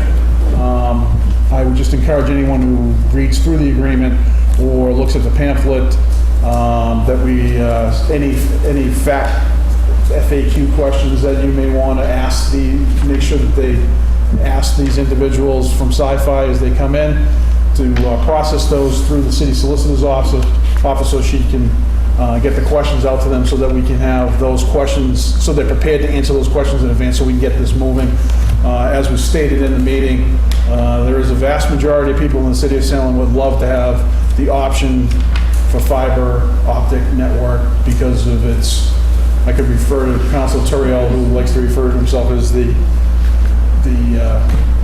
geek or the nerd, or whatever word you want to, whatever word he puts on both with regards to this stuff. Some people want faster, quicker. It provides options. So anytime you provide an option, you have the ability to try to drive down the cost of our current provider, which happens to be Comcast, who provides cable. So you have different options. What Sci-Fi does is they provide the network, and then they basically lease space on their network to different entities that it could be, you run the gamut of different companies that could come in and provide internet and data, voice, everything to the city of Salem. So it's just going to provide options. I know years ago when I first got on the council, everyone was looking at Verizon to bring Fios in. It was just, they didn't want to do it because they didn't feel it was cost effective for them to do it because of the infrastructure in Salem and the age and the makeup and the streets. Well, this is an independent company who's willing to take on that burden at no cost to the city, other than the fact that they're going to have these machines trenching all over the place. But it's fortunately they seem to have a system that works. The gentleman that was here from Sci-Fi basically said if he had to trench both sides of Washington Street, he could do, in a 24-hour period, he could do the whole, this side of the street and the other side of the street. And run the connections into the buildings. So, gone are the days with a backhoe and a trench and backfilling. They've seemed to, he actually even referenced that Google actually now, in some areas of California, is actually taking the fiber optic network and gluing it to the base of the curb on the hot top. But anyway, so we're looking at that. We're going to hopefully get the questions out and get this answered, because I know that there's a lot of people in Salem, businesses included, because once you have the ability to have this, it just is a great marketing tool for the city to reach out to businesses that you have the high-speed internet. And on the flip side of it is, the benefit for the city of Salem is if we get locked into the fiber optic network, we're allowed to create a smart community. We can have all the traffic lights controlled. We can have all the street lights. We can have, it just goes beyond that. Even the gentleman tonight even gave the example that if it goes into the schools, you may have a situation where you could have a virtual classroom type setting. If you were out of school and you missed school, that you could actually somehow work it. I'd refer to the guy across the aisle, the geek nerd from Ward 5 who likes to say he's all, understands all this stuff. Me, I can't even get my phone to work without calling him sometimes. But Set up a new one. yeah, I gotta set up a new one. But anyway, I think it's a great opportunity for the city. I think that there's, just a few questions that have to be hammered out. We tried to do it tonight, half hour, obviously didn't work. We ran over, and I apologize to everyone for running over, but I've included all the documentation that came with it. So we'll have another meeting, hopefully before the July meeting, so that I'll give everyone a week or so to try to get the questions that they want to ask out. Hopefully they prepare a lot of those questions specifically to the individuals from the sci-fi company. And then we'll try to get Matt Killen back from the IT department to answer any city questions, and we can get this worked out. Because I think it's a great opportunity for the city of Salem in order to provide options for the city. Thank you. Councilor Terrio and then Councilor Milo. Thank you, Madam President. The only thing I'll add to that is that because I did work on this since last spring, if anybody who's watching this or following it on the unsaid internet has questions about what we're doing or how this whole thing works, besides the questions that the council has, feel free to reach out to me by my city email or through Facebook or whatever, all these technological things, and I will answer any questions that people have about it. I've done that a few times already. Councilor Milo. Thank you, Madam President. Correct me if I'm wrong, maybe I misunderstood, but I think the other pretty cool thing about this is that as they want to lay the cable across the city within 24 months, have the whole city covered, but that they can serve people along the way. They don't have to wait for the whole thing to be laid to actually provide service to people as they lay the cable. Am I understanding that correctly? As they lay the cable, they can provide service, provided they have the service providers to provide the service. That makes sense. I mean, so it's not something like, we talk about it today and 2 years down the road we see it. It could be happening like immediately. And so everyone seems very excited about it, but it stayed in committee? Lots of questions still. Still questions. Got it. The question is where they're going to start. Got it. All righty. My house. So, on acceptance of the report, did I already accept the report? I don't think I accepted. Did I already accept it? Okay, so on adoption of the recommendation, all those in favor? All those opposed? Matter carries. For the committee reports, Councilor Milo. Thank you, Madam President. In City Council, June 28th, Committee on Public Health, Safety and Environment co-posted with the Committee of the Whole, to whom was referred the matter of smoking outside of restaurants and bars, has considered said matter and would recommend that the matter remain in committee to receive suggestions and examples from the city solicitor and the Board of Health on how to resolve the issue. On acceptance of the report, all those in favor? All those opposed? Matter carries. On adoption of the recommendation, under discussion? No discussion. No discussion. Okay. On adoption of the recommendation, all those in favor? All those opposed? Matter carries. Further committee reports. Counselor Marlowe again. Wow. Gotten some activity in your committee. In City Council, June 28, 2018, Committee on Public Health, Safety, and Environment, co-posted with the Committee of the Whole, to whom was referred the matter of presentation from the Sustainability Committee, has considered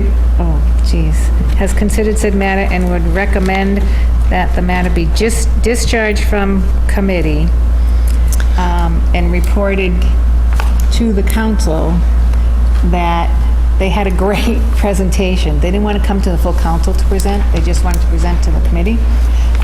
But it was really informative, and one of the pieces of discussion was how they can get the word out about what they do. And I think what they talked about was maybe trying to figure out how to have a public event, that type of thing. But it was very informative. I called it fascinating. And they do a great job. They save a lot of money. And they don't publicize all the good they do enough.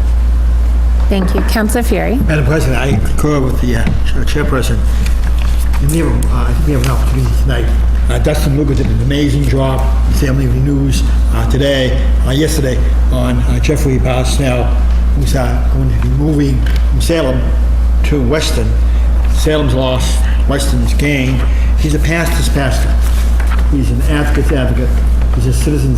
So I'd like to request this city council, through city clerk, to do a CCO citation for him, because he is what public service for citizens of Yalma and a pastor.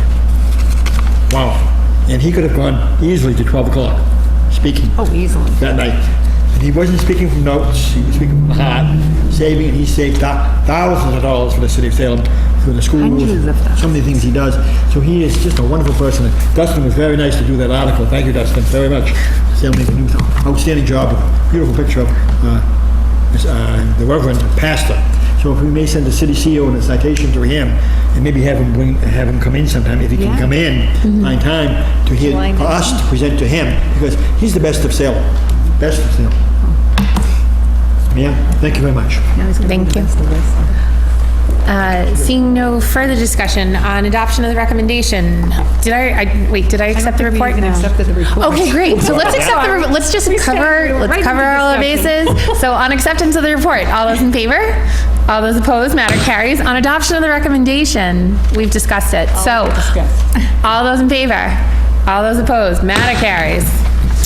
Let's see, we did all the on page 18, petitions.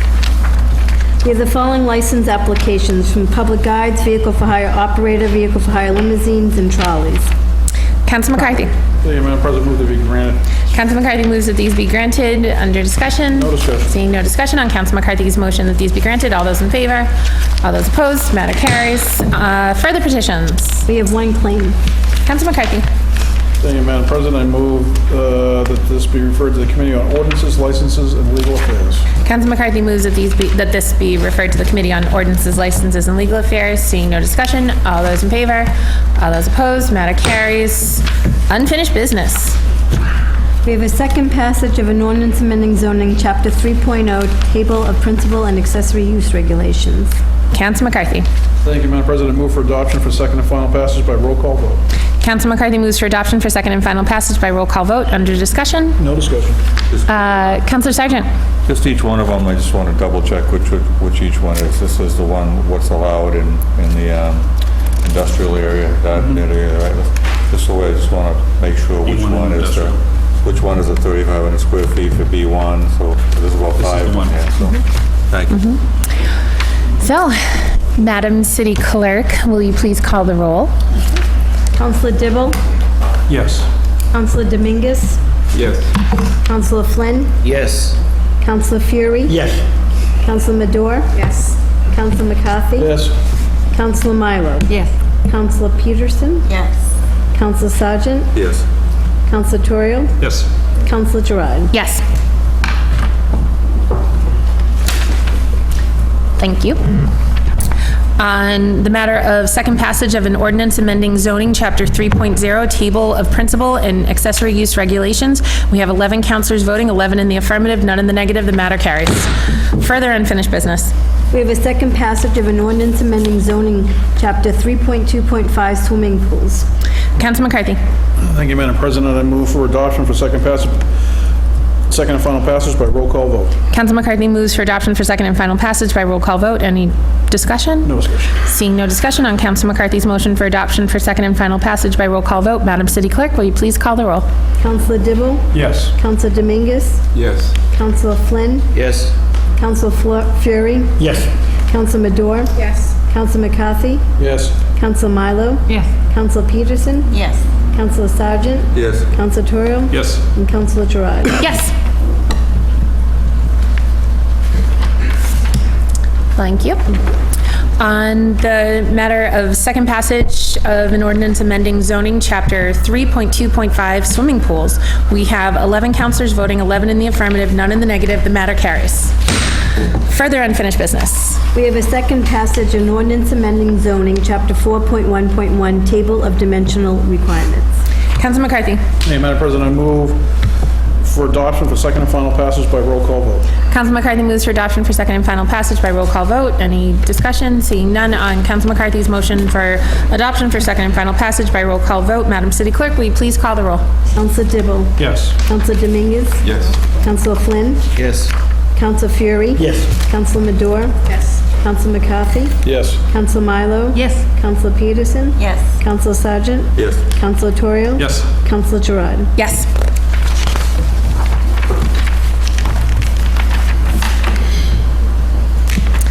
On the matter of second passage of an ordinance amending zoning chapter 4.1.1, table of dimensional requirements, we have 11 councilors voting, 11 in the affirmative, none in the negative. The matter carries. Further unfinished business. We have a second passage of an ordinance amending zoning, Chapter 10.0, definitions relative to dwelling units. Councilor McCarthy. Thank you, Madam President. I move for adoption for second and final passage by roll call vote. Councilor McCarthy moves for adoption for second and final passage by roll call vote. Looks like no discussion. So on Councilor McCarthy's motion for adoption for second and final passage by roll call vote, Madam City Clerk, will you please call the roll? Counselor Dibble? Yes. Counselor Dominguez? Yes. Counselor Flynn? Yes. Counselor Fury? Yes. Counselor Madore? Yes. Counselor McCarthy? Yes. Counselor Milo? Yes. Counselor Peterson? Yes. Counselor Sargent? Yes. Counselor Turiel? Yes. And Counselor Gerard. Yes. Thank you very much.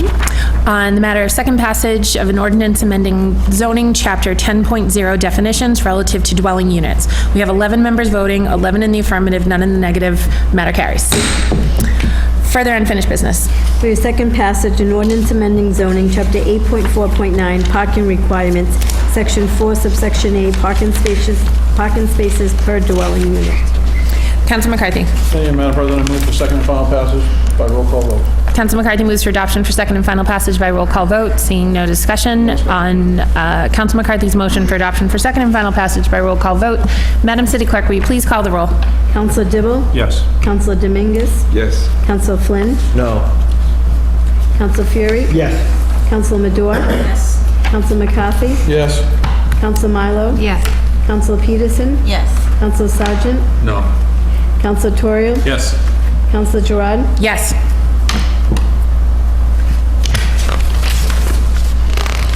Thank you.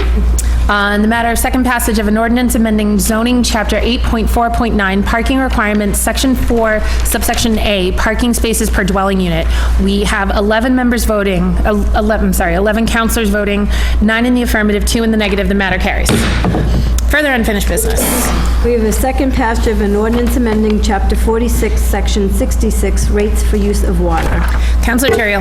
Thank you, Madam President. I move for adoption for second and final passage by roll call vote. Councilor Terrell moves for adoption for second and final passage by roll call vote. Any discussion? No discussion. Seeing none on Councilor Terrell's motion for adoption for second and final passage by roll call vote, Madam City Clerk, will you please call the roll? Oh, On discussion a little bit. okay, so let's back it up a little. So Councilor Sargent. Thank you, Madam President. It was a long meeting last meeting, so I didn't want to speak on these raises. And one thing struck me is that it's one thing to replace an infrastructure, but I'm starting to believe that some of these breakdowns we're having is because we're overtaxing our system. I mean, if you take a bicycle tire and put air in it, and keep putting air in it, at some point, the tube, when we used to have tubes in our tires, will explode. There's too much pressure in it. And we're doing a lot of large development buildings around the city. And I'm starting to believe it's putting a lot of pressure on the water system and a lot of pressure on the sewer system, and it's starting to cause breaks. And in turn, we're turning on every homeowner and every building owner in the city to pay for those repairs. When at some point, it's going to be, more of the dime is going to have to be on the people developing and the people putting more pressure on our system. Because at some point, what do? We redo all of the pipes in the city? And in essence, we're doing a lot of them just one section at a time. So just something I wanted to put out there. Thank you. Thank you. Any further discussion? Seeing none, on Councilor Terrell's motion for adoption for second and final passage by roll call vote, Madam City Clerk, will you please call the roll? Counsel Dibble? Yes. Counsel Dominguez? No. Counsel Flynn? No. Counsel Fury? Yes. Counsel Madore? Yes. Counsel McCarthy? Yes. Counsel Milo? Yes. Counsel Peterson? Yes. Counsel Sargent? No. Counsel Toriel? Yes. Counsel Gerard? Yes.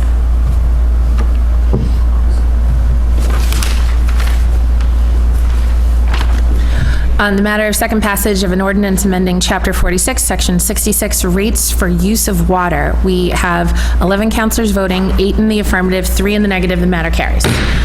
Further unfinished business. We have a second passage for an ordinance amending Chapter 46, Section 230, sewer use charges. Councilor Terrell. Thank you, Madam President. I move for adoption for second and final passage by roll call vote. Councilor Terrell moves for adoption for second and final passage by roll call vote. Under discussion? No. Seeing no discussion on Councilor Terrell's motion for adoption for second and final passage by roll call vote, Madam City Clerk, will you please call the roll? Counsel Dibble? Yes. Counsel Dominguez? No. Counsel Flynn? No. Counsel Fury? Yes. Counsel Madore? Yes. Counsel McCarthy? Yes. Counsel Milo? Yes. Counsel Peterson? Yes. Counsel Sargent? No. Counsel Toriel? Yes. Counsel Gerard? Yes.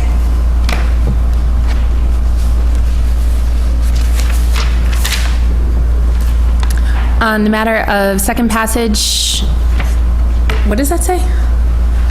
That's ordinance? Okay, second passage of an ordinance amending Chapter 46, Section 230, sewer use charges. We have, excuse me, we have 11 councilors voting, 8 in the affirmative, 3 in the negative. The matter carries. Further unfinished business. We have a second passage for an ordinance amending Chapter 32, Article 2, Section 47, Chief of Department, Control and Discipline of Department, and Section 48, Vacancy in Office. Council McCarthy. Thank you, Madam President. I move for adoption for second and final passage by roll call vote. Council McCarthy moves for adoption for second and final passage by roll call vote. You're sitting down, so no discussion. On Councilor McCarthy's motion for adoption for second and final passage by roll call vote, Madam City Clerk, will you please call the roll? Counsel Dibble? Yes. Counsel Dominguez? Yes. Counsel Flynn? Yes. Counsel Fury? Yes. Counsel Madore? Yes. Counsel McCarthy? Yes. Counsel Milo? Yes. Counsel Peterson? Yes. Counsel Sargent? Yes. Counsel Toriel? Yes. And Counsel Gerard? Yes. Thank you. This is second passage, correct? Yes. Right? Yes. Is it- Okay, this says first. Sorry. Okay. On the question of second passage, an ordinance amending Chapter 32, Article 2, Section 47 and 48, City Marshal, Chief of Department, Control and Discipline of Department, and Vacancy in Office. We have 11 councilors voting, 11 in the affirmative, none in the negative. The matter carries. Further unfinished business. We have a second passage of a bond order for the sum of $10,696,190 for fiscal year 2019 General Fund Capital Improvement Program. Councilor Terrell. Thank you, Madam President. I move for adoption for second and final passage by roll call vote. Councilor Terrell moves for adoption for second and final passage by roll call vote. Under discussion. Seeing no discussion on Councilor Terrell's motion for adoption for second and final passage by roll call vote, Madam City Clerk, will you please call the roll? Counsel Dibble? No. Counsel Dominguez? Yes. Counsel Flynn? Yes. Counsel Fury? Yes. Counsel Madore? Yes. Counsel McCarthy? Yes. Counsel Milo? Yes. Counsel Peterson? Yes. Counsel Sargent? Yes. Counsel Toriel? Yes. And Counsel Gerard? Yes.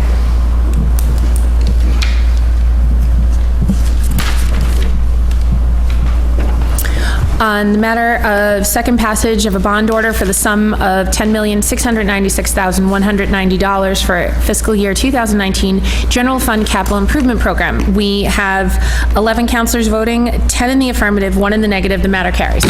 Further unfinished business. We have a second passage for a bond order for the sum of $13,300,000 for fiscal year 2019 Enterprise Fund Water Sewer Capital Improvement Program. Counselor Terrell. Thank you, Madam President. I move for adoption for second and final passage by roll call vote. Counselor Terrell moves for adoption for second and final passage by roll call vote. Seeing that you're sitting down, Madam City Clerk, will you please call the roll? Counselor Dibble? Yes. Counselor Dominguez? Yes. Counselor Flynn? Yes. Counselor Fury? Yes. Counselor Madore? Yes. Counselor McCarthy? Yes. Counselor Milo? Yes. Counselor Peterson? Yes. Counselor Sargent? Yes. Counselor Torrio? Yes. Counselor Giroux? Yes.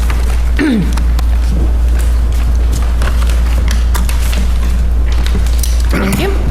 On the matter of second passage of a bond order for the sum in the amount of $13,300,000 for fiscal year 2019 Water Sewer Capital Improvement Program. We have 11 counselors voting, 11 in the affirmative, none in the negative. The matter carries. Counselor Fury. Point of personal privilege, please. Counselor, absolutely. I was almost late tonight there. I was trying to put, I made two cakes tonight. And I was trying to put the lettering on the cakes, and it said, Eileen, City Clerk, #1. And I know you will forgive me, I had to put them in a box called Coffee Time Bakery. So don't believe that came from Coffee Time Bakery. I worked very hard at it. So I hope you find time tonight, a little short period of time, to celebrate our night tonight, to celebrate Eileen as our city clerk. Anyone in the audience like to come in and have a piece of cake? Homemade, don't believe that. Thank you very much. Motion to adjourn?